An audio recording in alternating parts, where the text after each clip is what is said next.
बिस्मिल्लाहिर्रहमानिर्रहीम नहमदुहु व नुसल्ली व नुसल्लिम अला रसूलिहिल करीम। मुल्क के किसान को 7 दिन धरना दे के इस्लामाबाद बैठे रहे। बिलाखिर उनसे वज़ीर-ए-आज़म के मुज़ाकरात हुए और मुज़ाकरात के नतीजे में उनसे को वादे वईद किए गए हैं बिजली सस्ती करने के, खाद वगैरह की जो उनकी शिकायत थी, अल्लाह करे ये वादे पूरे हो जाएं।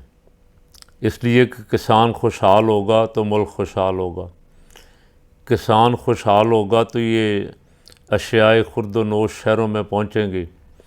अगर किसान ही बेचारा पिस गया, किसान को रगड़ा लग गया, वो अपना घर चलाने के काबिल भी ना रहा तो वो मुल्क कैसे चलाएगा। बहरहाल अगर उनके मुतालबात पूरे हो जाते हैं तो मैं दोनों फरीकों को मुबारकबाद दूंगा। दूसरा, टेक्सटाइल मिल्स वालों ने 15 अक्टूबर की डेडलाइन दी हुई थी, इसलिए कि ख़दशा है कि उनके हज़ारों मज़दूर बेरोज़गार हो रहे हैं बिजली की वजह से। बिजली बहुत महंगी मिल रही है और उसमें वो सारा कुछ कर करा के जो उन्होंने आर्डर पकड़े हुए हैं एक्सपोर्ट के, वो भी पूरे नहीं कर पा रहे और उनको बहुत महंगा पड़ रहा है सिलसिला सारा। जिस रेट में वो देते हैं उससे कहीं ज़्यादा उनको यहीं ख़र्चा पड़ जाएगा, तो क्या किसी को देंगे, क्या बनाएंगे, क्या मार्केट में लाएंगे। तो उन्होंने भी बिजली की कीमतों से तंग आके ऐलान किया हुआ था 15 अक्टूबर का। गुज़श्ता रात मैंने देखा कि इसहाक़ डार से उनके को मुज़ाकरात हुए और उनसे वादा किया गया है कि 19.99 रुपीज़ पर यूनिट आपको बिजली दी जाएगी। अब मुझे नहीं पता उनकी डिमांड क्या थी, वो क्या कह रहे थे। बहरहाल ये तो ज़रूर कह रहे थे कि बिजली बहुत महंगी मिल रही है जिससे हमारा कारोबार बहुत बुरी तरह मुतासर हो रहा है। अल्लाह करे उनका मामला भी हल हो जाए। ज़ाहिर है कि ये फैक्ट्रियाँ, ये मिलें चलेंगी तो मुल्क भी चलेगा, मज़दूर खुशहाल होगा, पाकिस्तान खुशहाल होगा।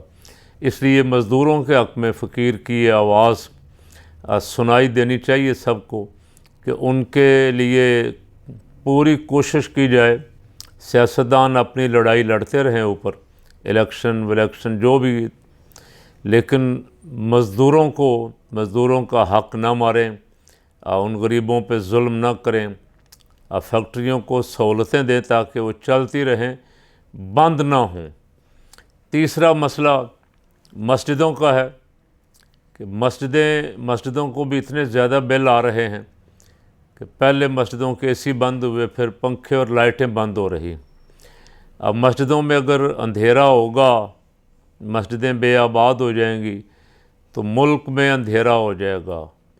मियाँ साहब, आप कस्में खा के प्रेस कॉन्फ्रेंसें तो बड़ी बड़ी कर रहे हैं और आपकी प्रेस कॉन्फ्रेंस से मासवाए नफ़रत के और कुछ नहीं। आपकी कल की प्रेस कॉन्फ्रेंस में कुछ नहीं था और ये जो आपकी वज़ीर इत्तलात है उसकी प्रेस कॉन्फ्रेंस में भी झूठ, गाली गलोच, दूसरे को झूठा, मुनाफिक, फितना। और आपकी भतीजी साहबा जो वीडियो मास्टर हैं, ऑडियो वीडियो उन्होंने सब की बना के रखी हुई हैं और उन्हें इस्तेमाल करके वो अपने मुकदमात और अपने मामलात भी सेटल कर रही है। उन्हीं के बनाए हुई गेम प्लान पे आप चल रहे हैं और आए दिन को न को ऑडियो वीडियो। पहले तो शर्म की बात ये थी कि वज़ीर-ए-आज़म हाउस से अगर ऑडियो लीक्स हो रही हैं तो कोई ज़िम्मेदारी तो लेना, कोई तो कहे कि मैं ज़िम्मेदार हूँ इसका, मैं आखिर वज़ीर-ए-आज़म हूँ या मैं वज़ीर दाखिला हूँ या मैं सिक्योरिटी का इंचार्ज हूँ। किसी ने ज़िम्मेदारी नहीं ली, बल्कि ब्लेम गेम चल रही है, इल्ज़ामात, खुरा इधर पहुँच रहा है, खुरा उधर पहुँच रहा है। कोई सॉलिड बात आपके पास अगर इमरान खान के ख़िलाफ़ थी तो आपको अब तक ले आनी चाहिए थी, लेकिन लगता है कि आप सिर्फ बुखलाहट का शिकार हैं और इस बुखलाहट में आपने इस्लामाबाद को कंटेनरिस्तान बना दिया है। कंटेनर ही कंटेनर, खंदकें खोद दी, इतनी आलीशान सड़कों पे बड़ी बड़ी खंदकें खोद के लोगों का जीना मुश्किल कर दिया आपने। इस्लामाबाद वालों बेचारों को आने जाने की तकलीफ़ है, प्रॉब्लम है। धरने का खान साहब ने पता नहीं आज मियाँ वाली में भी ऐलान किया कि नहीं। मियाँ वाली में उनका चौथा पाँचवां बड़ा जलसा है और बड़े जलसों में कोई जलसा है मैं देख नहीं सका, लेकिन खबर सुनी थी कि जलसा है आज उनका कोई। वो क्या करते हैं, वो कहते हैं जो गेम प्लान हुकूमत बना रही है वो तो हमारे सामने है, लेकिन जो हम बना रहे हैं हुकूमत बौखला जाएगी। हुकूमत जब हमारा धरना आएगा तो हुकूमत ये जितने बैठे हुए इम्पोर्टर छोड़ के भाग जाएंगे।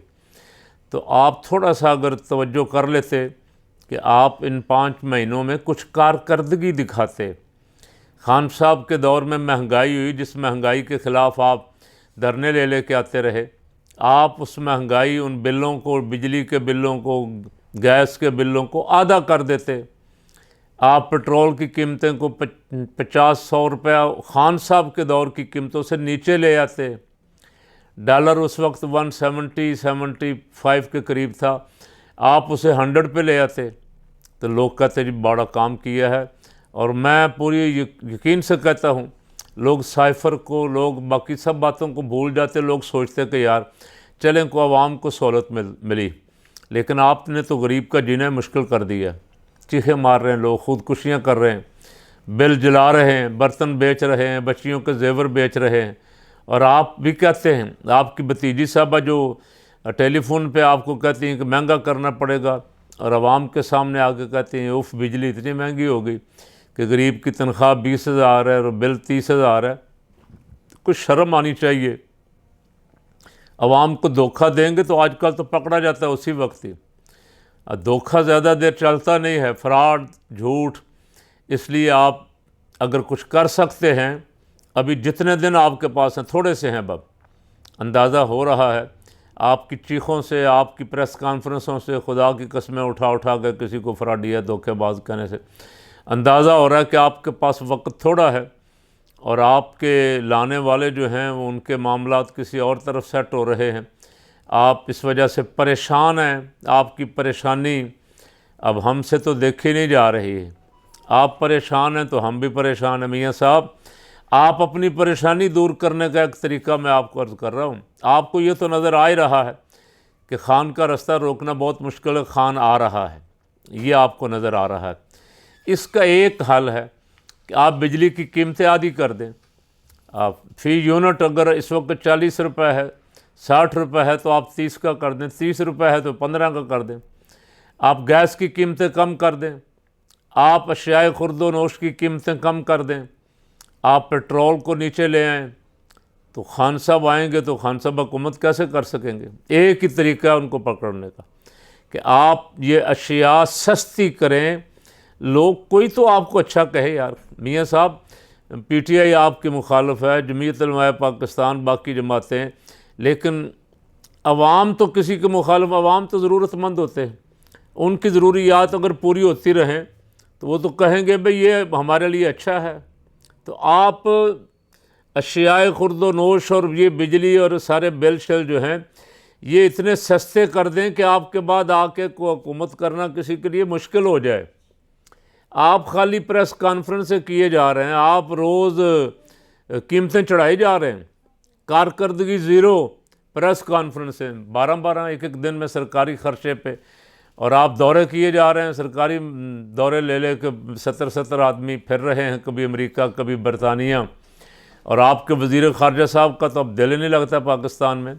वो तो कभी जर्मनी, कभी फ़्रांस, कभी डेनमार्क, कभी नॉर्वे। वो वज़ारत ख़ारजा की ज़िम्मेदारियाँ पूरी करने के लिए नहीं, उनके बेचारों की और कई मजबूरियाँ हैं जिनके लिए उन्हें ऐसे मुल्कों में जाना पड़ता है जहाँ कोई रोक टोक ना हो, उन्हें आज़ादी हो ज़िंदगी अपनी गुजारने की।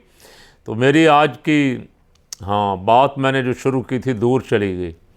आज की मेरी गुफ्तगू ये थी कि मस्जिदों और मदरसों के बिल, पहले तो चाहिए ये था कि जैसे इस्लामी ममालिक में मस्जिदों मदरसों के बिल माफ़ हैं, सरकार दे रही है, आप बिल टोटली मस्जिदों मदरसों के माफ़ करते।